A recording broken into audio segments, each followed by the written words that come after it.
Placard దింపమన్నా.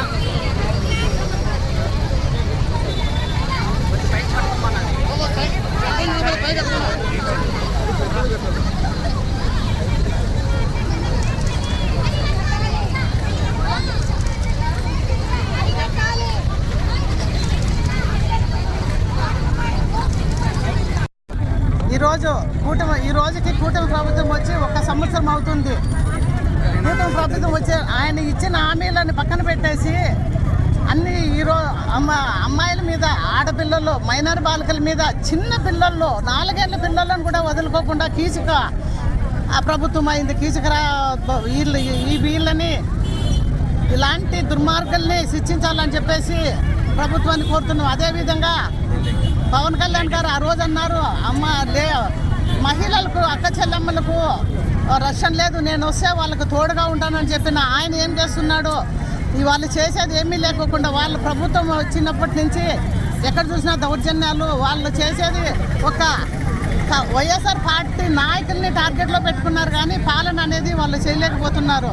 ఈరోజు 3 ఎమ్మెల్యేలు ఇక్కడ అనంతపురంలో 3 లేడీస్ ఎమ్మెల్యేలు ఉన్నారు. అదేవిధంగా ఒక దళిత ఎమ్మెల్యేను, ఒక లేడీ, ఒక మహిళా ఎమ్మెల్యే కానివ్వండి, అదేవిధంగా దళిత ఎమ్మెల్యే ఒక ఎంఎస్ రాజు గారు ఉన్నారు. ఆయనేమో లేని పొందాలకు అన్నిటికీ ఇంత పెద్ద రాద్ధాంతం చేస్తారు. మరి దళిత మహిళలకు, అమ్మాయి మైనార్ బాలికకు ఇంత అన్యాయం జరిగితే వాళ్ళు ఏం చేస్తున్నారని మేము అడుగుతున్నాము.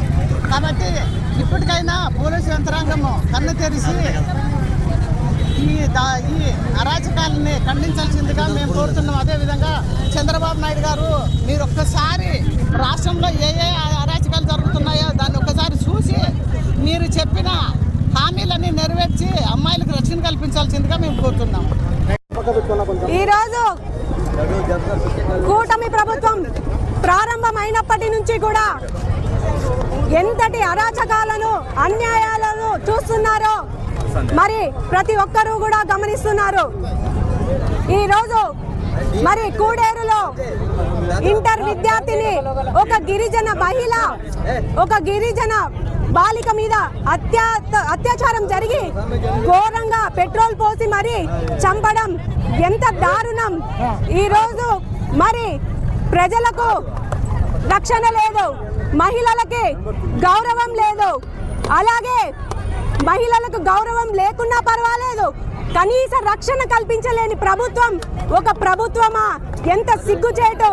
ఈరోజు కనీసం రెడ్ బుక్ రాజ్యాంగం మీద ఉన్న దృష్టి ప్రజాపాలన మీద ఉంటే బాగుంటుంది. చంద్రబాబు నాయుడు గారికి మరి ఆ కూటమి ప్రభుత్వ నాయకులకు ఇవన్నీ కనబడడం లేదా అని చెప్పేసి మేమంతా ప్రశ్నిస్తున్నాము.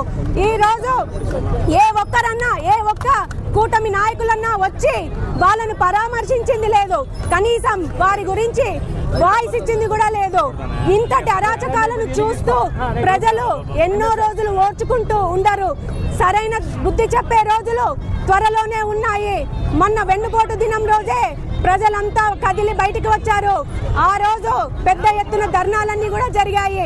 ఎంతటి వ్యతిరేకత ఉంది అంటే కూటమి ప్రభుత్వంలో, మరి నిజంగా ఇంతటి చేతకాని చెత్త ప్రభుత్వాన్ని గతంలో ఎవ్వరూ కూడా చూసిండరు. గతంలో అయితే మంచి విలువలతో కూడిన రాజకీయాలను మనం చూసాం.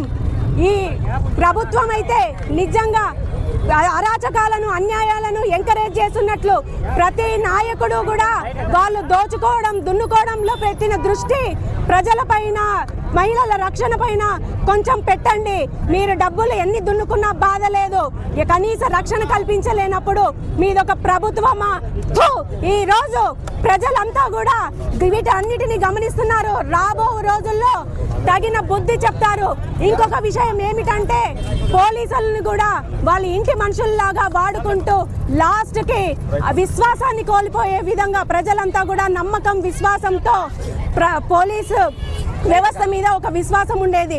ఈ రోజు ఆ విశ్వాసాన్ని కోల్పోయే విధంగా మరి ప్రజలను చేసి ఇబ్బంది గురి చేస్తున్నారంటే ఖచ్చితంగా రాబో రోజుల్లో బుద్ధి చెప్పే రోజులు ఉన్నాయి. మంగళవారం నైట్ పోయింది బాబా. పోలీస్ నిర్లక్ష్యం ఏమంటే మా పోలీస్ వాళ్ళకి కంప్లైంట్ చేసినా కూడా వాళ్ళు పట్టించుకోలేదు. ఆ రోజు పోయి మంగళవారం రోజు నైట్ అని చెప్పిన తర్వాత వాళ్ళు పోయి సీసీ కెమెరాలు చెక్ చేయలేదు. ఇంతవరకు మొన్న నుంచి సీసీ కెమెరాలు చూస్తున్నారు. చెప్పిన అది డెడ్ బాడీ వచ్చిన తర్వాత చూస్తే మేమేం చేయలేదు. అప్పుడు చెప్పిన రోజే వాళ్ళు నిర్లక్ష్యంగా ఉన్న తర్వాత ఇప్పుడు పాప లేదంటే వాళ్ళు చాలా పట్టించుకోకుండా వదిలేసినారు. అందువల్ల మా పాప ఇట్లా అయింది. వాళ్ళే ఎస్పీ సార్ అది చెప్తాం వాడిని మాత్రం వదులుకోమని చెప్తున్నారు. వాళ్ళే ఒరే సంపల్ల మా పాప ఎంత బాధపడి ఎంత పురుగులు పట్టి మా పాప ఎంత ప్రాణం ఎంత ఇదిగా ఇడుస్తుందో అంతంతా మన ఉరిశిక్ష పెట్టాల. ఊరికి మాత్రం మనం విడిచిపెట్టకూడదు అని చెప్తున్నాం. నా దగ్గర వాడిని మాత్రం విడిచిపెట్టకూడదు. ఆ పాప ఎట్లా చంపినాడు కూడా వాడిని ఎట్లా చంపాలా? ఆ పాప న్యాయం జరగల మంచి మాకు కావాల్సింది అదే కోరుకుంటున్నాం. ఈరోజు ఆంధ్ర రాష్ట్రంలో మహిళలపై జరుగుతున్న దాడులకు నిరసనగా కూడా వైఎస్ఆర్ కాంగ్రెస్ పార్టీ మా అధినేత వైఎస్ జగన్మోహన్ రెడ్డి గారి ఆదేశాల మేరకు కూడా అనంతపురం నగరంలో ఉన్నటువంటి అంబేద్కర్ విగ్రహానికి మేము వినతి ఇవ్వడం జరిగింది. మహిళలకు రక్షణ కరువు అయిందని చెప్పేసి మేము మహిళా విభాగం తరపున అలాగే మహిళా ప్రజాప్రతినిధులందరము కలిసి అంబేద్కర్ గారికి మేము వినతి పత్రం సమర్పించడం జరిగింది. అంబేద్కర్ రాజ్యాంగాన్ని విస్మరించి రెడ్ బుక్ రాజ్యాంగాన్ని అమలు చేస్తూ ఉన్నారు. ఒక కక్ష సాధింపు ధోరణితో ఈరోజు కూటమి నాయకులు పరిపాలన చేస్తూ ఉన్నారు.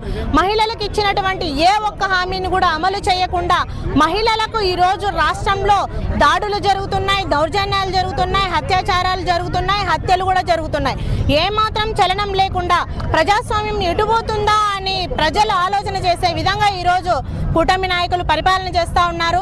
ఈరోజు మనం చూసుకుంటే మన అనంతపూర్ జిల్లాలో ఉన్నటువంటి అనంతపురం నగరంలో ఉన్నటువంటి తన్మయశ్రీ అనే అమ్మాయిని ఎంత దారుణంగా హింసించి చంపారో యావత్ ప్రజానికం కూడా చూశారు.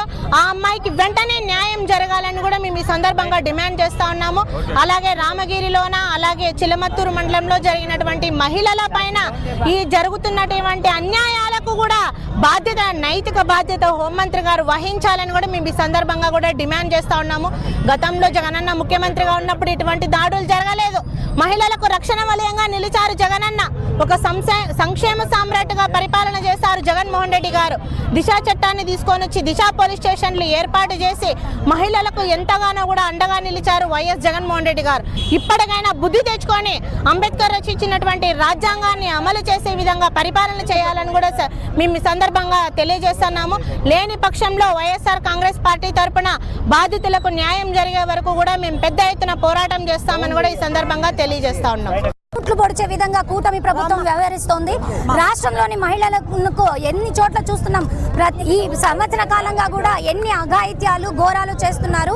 ప్రశ్నించే వారి గొంతుకలన్నీ కూడా శిక్షించే విధంగా వాళ్ళు రెడ్ బుక్ రాజ్యాంగాన్ని నడిపిస్తున్నారు. దీన్ని ఖచ్చితంగా మేము ఖండిస్తున్నాము. రాష్ట్ర అధ్యక్షులు జగన్మోహన్ రెడ్డి గారి పిలుపు మేరకు మా జిల్లా అధ్యక్షులు అనంత వెంకటరామరెడ్డి గారి సహకారంతో ఈ రోజు రాష్ట్రంలో మహిళలకు జరుగుతున్న అన్యాయానికి దీటుగా ఈ రోజు ధర్నా చేయడం జరిగింది. పోలీస్ వ్యవస్థ కూడా గతంలో జగన్మోహన్ రెడ్డి గారి పరిపాలనలో దిశ యాప్ ని అరచేతుల్లో పెట్టి మహిళలందరికీ కూడా